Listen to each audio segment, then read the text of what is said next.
복된 찬양 감사드립니다.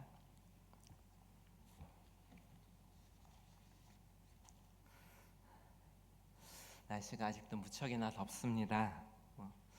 말복도 지나고 입추도 지났는데 아직까지 열대야가 있습니다. 건강에 각별히 주의하시길 바랍니다. 그런데 우리가 건강을 위해서 영양제 많이들 드시죠? 아마 대부분의 성도님들이 영양제를 다 드실 것입니다. 하지만 그 영양제가 과연 우리 몸에 유익할까요? 제 어머니가 골다공증이 있어가지고 병원에서 칼슘 영양제를 처방받고 꼬박꼬박 잘 드셨습니다.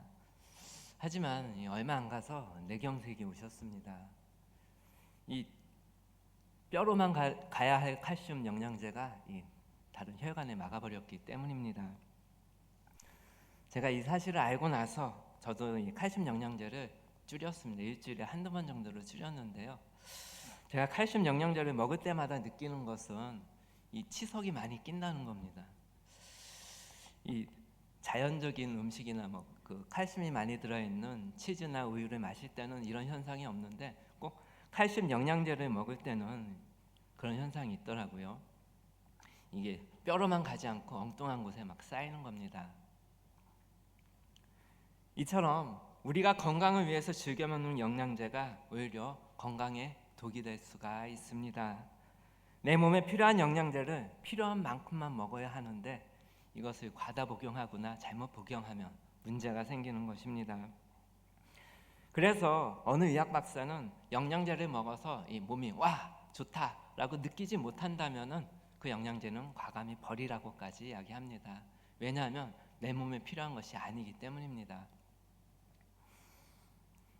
이 서울 아산병원의 노년내과 정의영 교수는 영양제 살 돈으로 그냥 맛있는 거 사 드시고 차라리 운동에 투자하라고 권면합니다. 내 몸에 맞는 운동을 안 다치게 잘하는 법을 코칭 받으라는 것입니다. 내 몸에 꼭 필요한 영양제를 필요한 만큼만 적당히 드시길 바랍니다. 그것이 건강도 지키고 돈도 절약하는 방법입니다. 이와 마찬가지로 우리 성도들도 성경 말씀을 잘 섭취해야 되는데 이것을 과다 복용하거나 잘못 복용하면 문제가 생깁니다. 이 대표적인 게 요한계시록인데요. 이 요한계시록 잘못 복용하면 큰 해를 입게 됩니다. 제가 지난 수요일 예배 때도 말씀드렸지만 요한계시록은 좀 우리가 이해하기 어렵고 묵시 문학의 특징을 잘 갖고 있기 때문에 함부로 해석하기가 어렵습니다. 더군다나 계시록을 잘못 해석하면은 신천지나 여호와 증인과 같은 이단들에 빠지기 쉽습니다. 그래서 이 목회자들도 이 요한계시록을 기피하는 것이 사실입니다. 하지만 요즘 새벽기도 본문이 요한계시록을 다루었고요.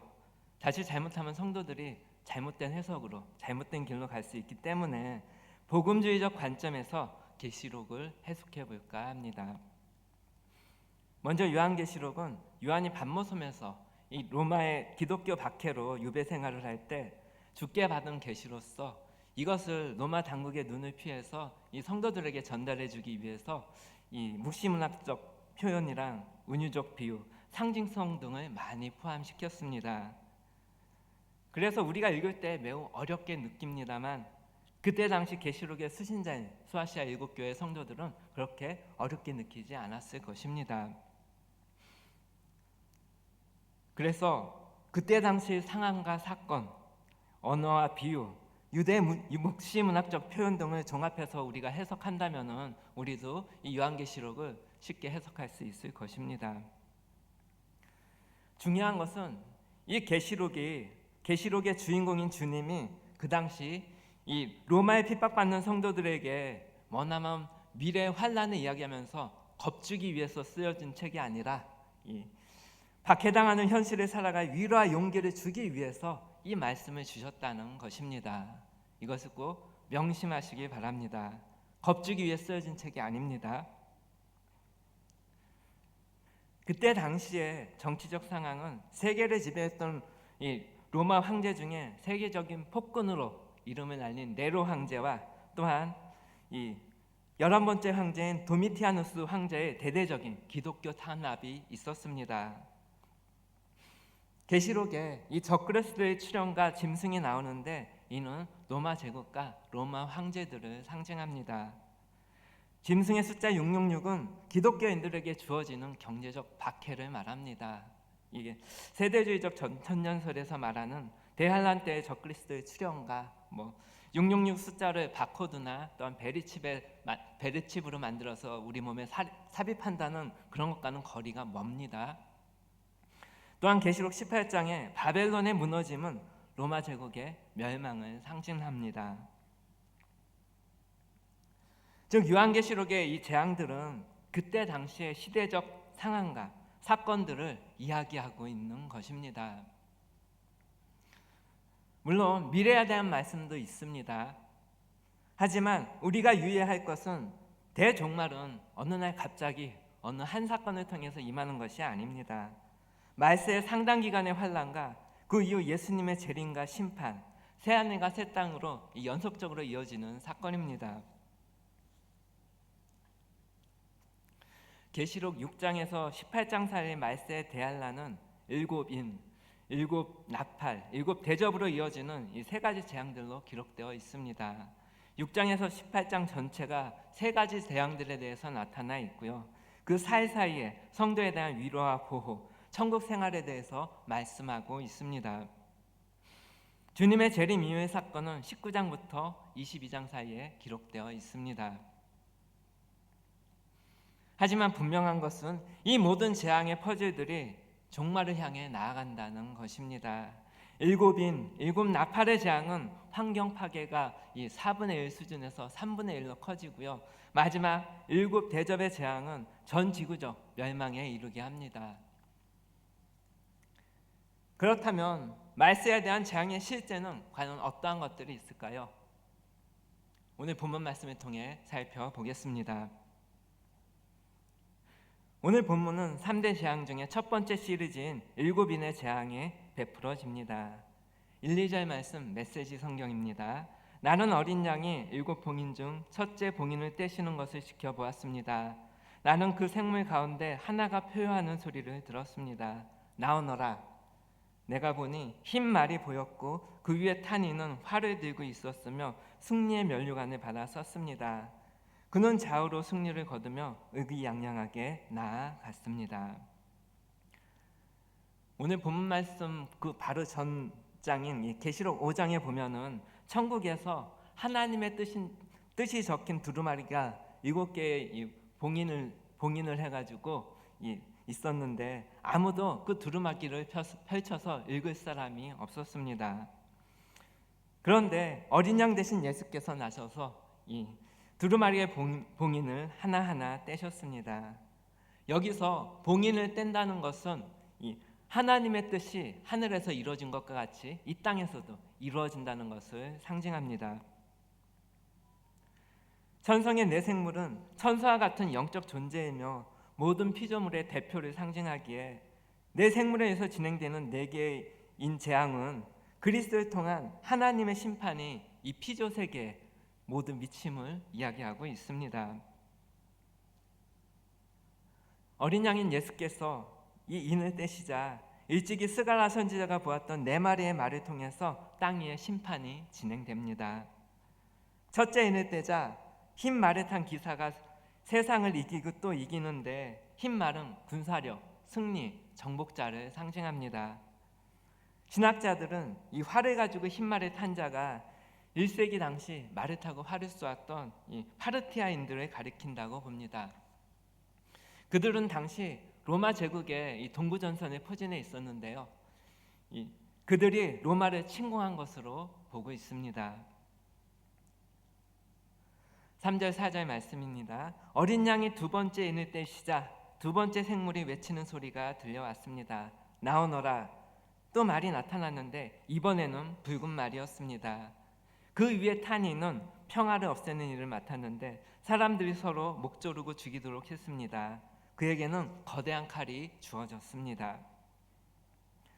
여기서 말하는 평화는 로마 황제가 주는 평화를 말합니다. 붉은 말을 탄 사람이 바로 이 평화를 없애버린다는 이야기입니다. 둘째인을 떼자 붉은 말을 탄 기사가 사람들끼리 서로 죽이게 만듭니다. 붉은 말은 하나님의 심판의 도구로 사용되는 이 파괴적인 전쟁을 상징합니다. 5절 6절 말씀에 어린 양이 셋째 봉인을 떼시자 세 번째 생물이 외치는 소리가 들려왔습니다. 나오너라. 내가 보니 이번에는 검은 말이었습니다. 그 위에 탄 이는 손에 저울을 들고 있었습니다.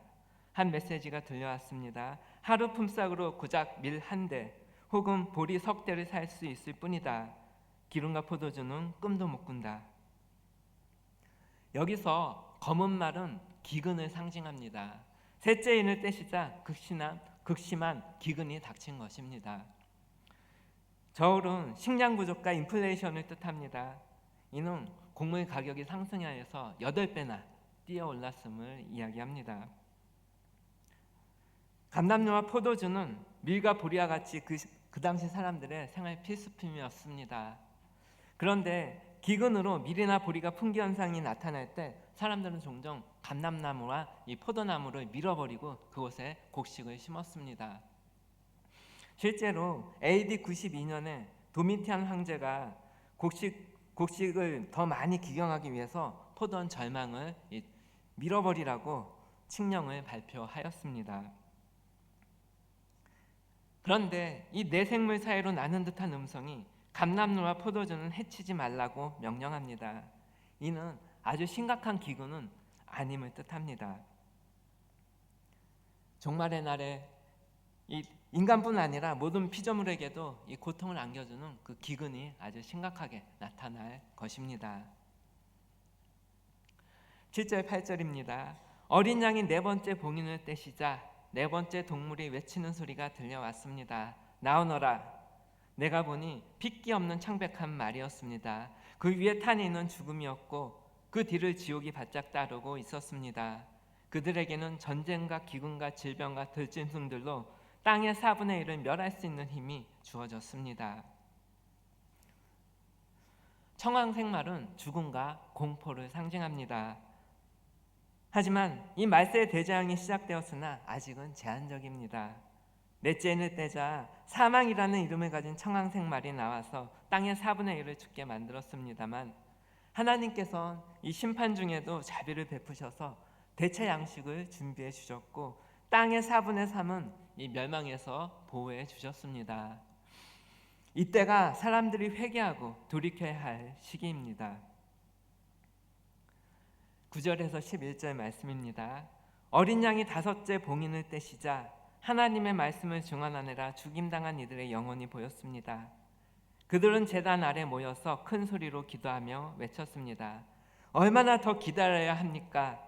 언제 우리를 죽인 자들에게 안각품을 주시겠습니까? 그러자 순교자들에게 흰 옷이 주어졌고 순교자의 수가 다 채워질 때까지 더 앉아서 기다리라는 말씀을 들었습니다. 순교자들의 심판 요청은 그들을 죽인 로마 제국에 대한 심판을 요구하는 것입니다. 세상을 심판하여서 이 순교자들의 억울함을 풀어달라는 기도입니다.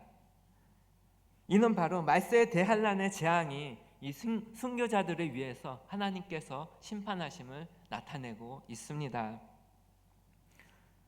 하지만 하나님은 순교자의 수가 차기까지 기다리라 말씀하십니다.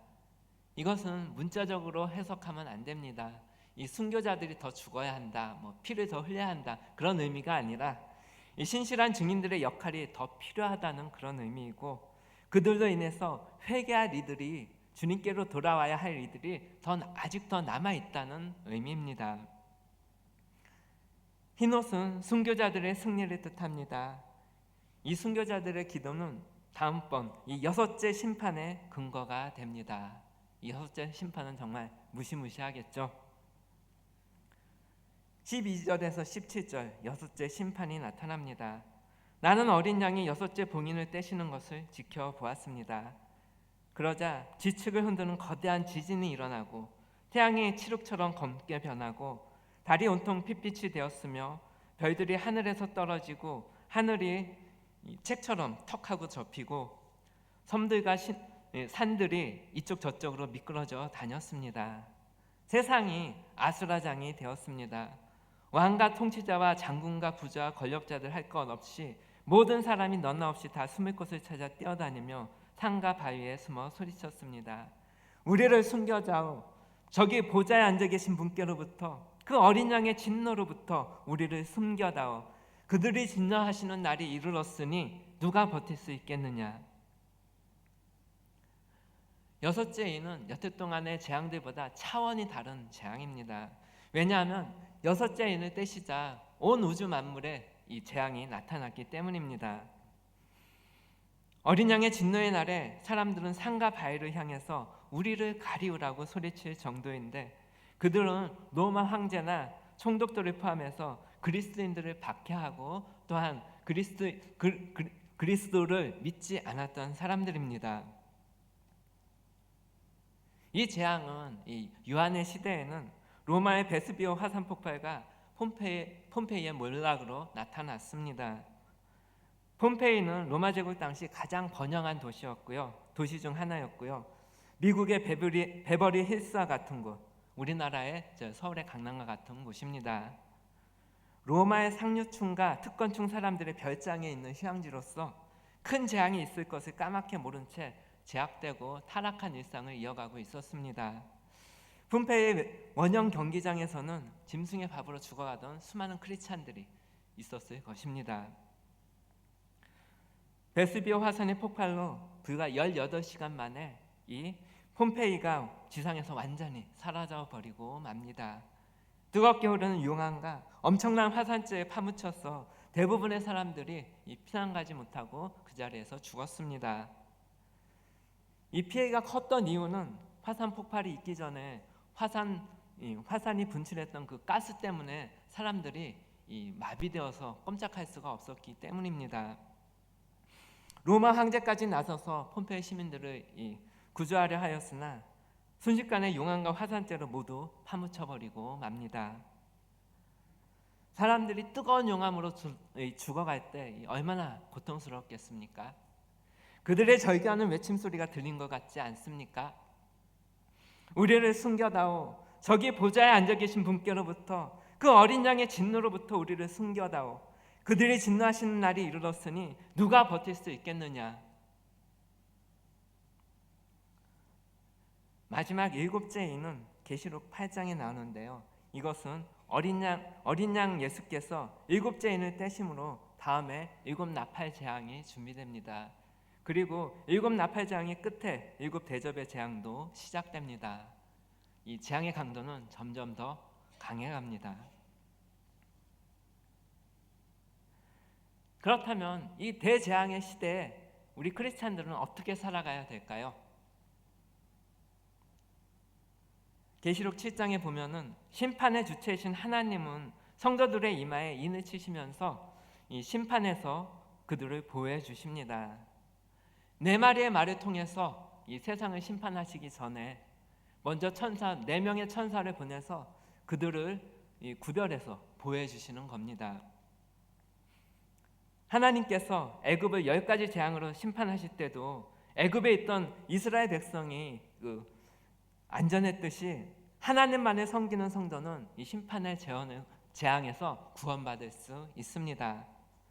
불의와 타협하지 않고 신앙의 순전함을 지키며 패역한 이 시대를 거스러서 고난을 자처한 이들은 주님께서 그들을 지켜주실 것입니다. 우리는 보호받는 백성이기에 세상의 구조적인 악에 편승하지 않고도 행복할 수가 있고요. 세상의 무서운 소문과 재난을 보면서도 담대할 수가 있습니다. 계시록의 재앙은 성도들에게 있어서, 우리들에게 있어서 두려워할 것이 아니라 환영해야 할 주님의 정의 실현인 것입니다. 여기서 중요한 것은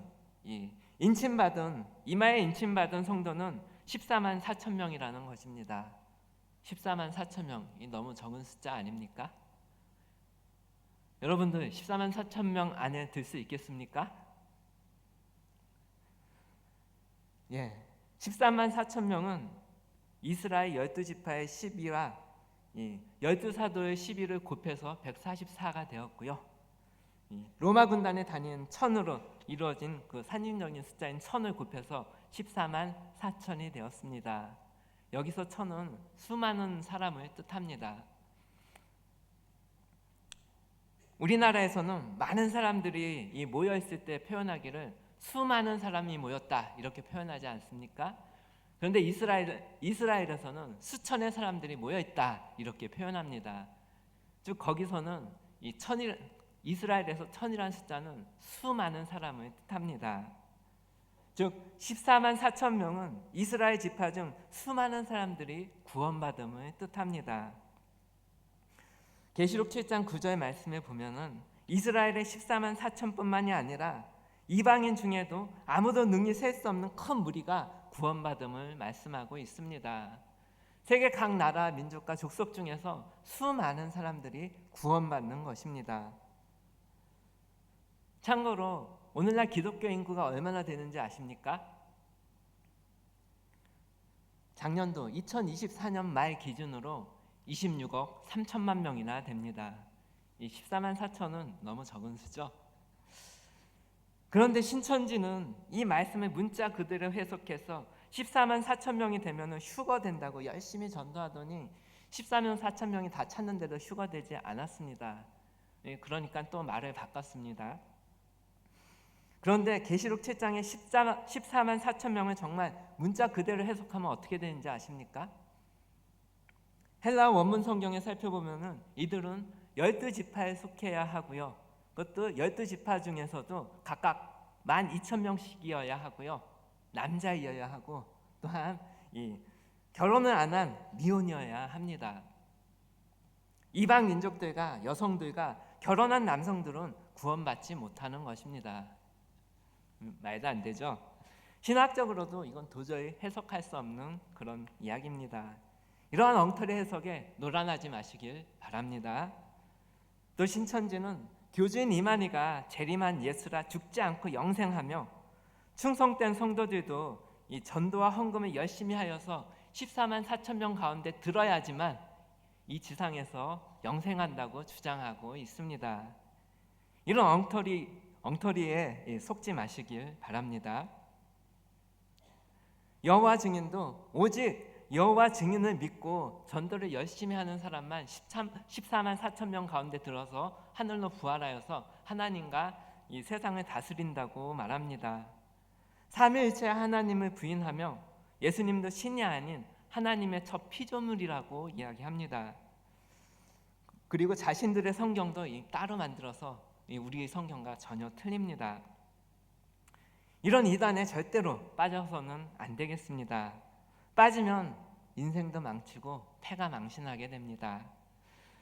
사도 요한도 요한이서에서 이단에 소속된 사람들을 만나면 인사도 하지 말고 또한 지환에 드리지도 말고 아예 상종을 하지 말라고 권면하고 있습니다.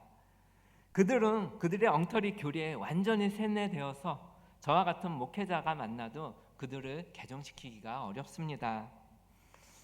이단 전문가들에게 그들을 맡겨야 합니다. 그러니 여러분들은 피하는 게 상책입니다.